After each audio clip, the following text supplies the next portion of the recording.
चलिए आज सफ़र करते हैं शेक्सपियर की एक बहुत ही मज़ेदार और पसंदीदा comedy as you like it की दुनिया में। ये कहानी है प्यार, धोखे और एक नई शुरुआत की। सारी दुनिया एक रंगमंच है। आपने ये लाइन तो सुनी ही होगी। ये मशहूर लाइन इसी नाटक से है और ये पूरी कहानी का सार भी है। यहाँ किरदार अपनी भूमिकाएं बदलते हैं, भेष बदलते हैं और प्यार की उलझनों में फंस जाते हैं। तो हमारी कहानी 4 हिस्सों में आगे बढ़ेगी। पहले देखेंगे दरबार में चल रहे संघर्ष को, फिर जंगल की तरफ भागने की कहानी, उसके बाद प्यार और धोखे का मज़ेदार खेल और आखिर में एक ज़बरदस्त ग्रैंड फिनाले।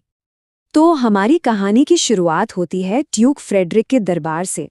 ये एक ऐसी जगह है जहाँ हर तरफ अन्याय और पारिवारिक झगड़े हैं। माहौल में एक अजीब सा तनाव है। देखिए, नाटक की शुरुआत में ही दो कहानियां एक साथ चल रही हैं और दोनों ही भाइयों की दुश्मनी की हैं।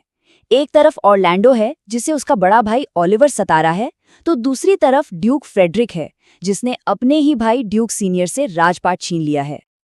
और इसी तनाव भरे माहौल में एक कुश्ती मैच के दौरान ऑरलैंडो और रोज़ैलिंड की नज़रें मिलती हैं और बस पहली ही नज़र में दोनों को एक दूसरे से प्यार हो जाता है। ये वो पल है जो कहानी को हमेशा के लिए बदल देता है। लेकिन कहानी में एक बड़ा मोड़ आता है। ड्यूक फ्रेडरिक अचानक गुस्से में आकर अपनी ही भतीजी रोज़ालिंड को दरबार से निकाल देता है। बस इसी एक घटना से कहानी का पूरा रुख बदल जाता है और हमारे किरदारों को भागना पड़ता है। अब दरबार के खतरों से बचने के लिए हमारे हीरो हीरोइन एक नई जिंदगी की तलाश में जंगल की ओर भागते हैं।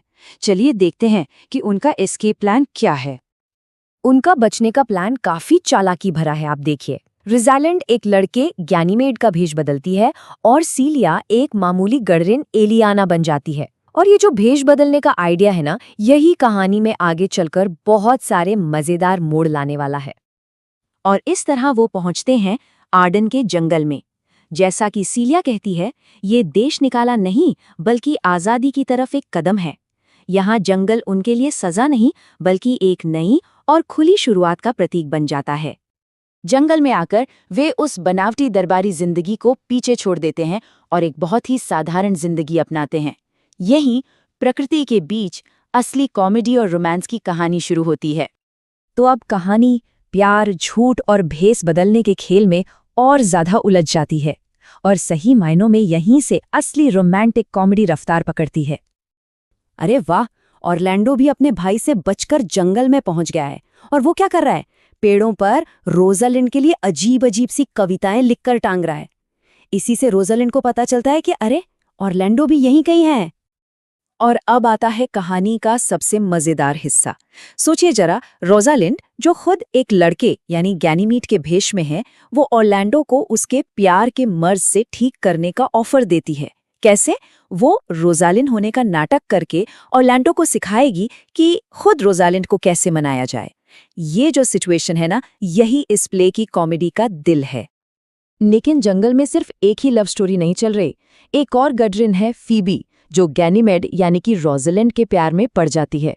और जोकर टचस्टोन है, वो ऑड्रे नाम की एक लड़की को रिझाने में लगा है।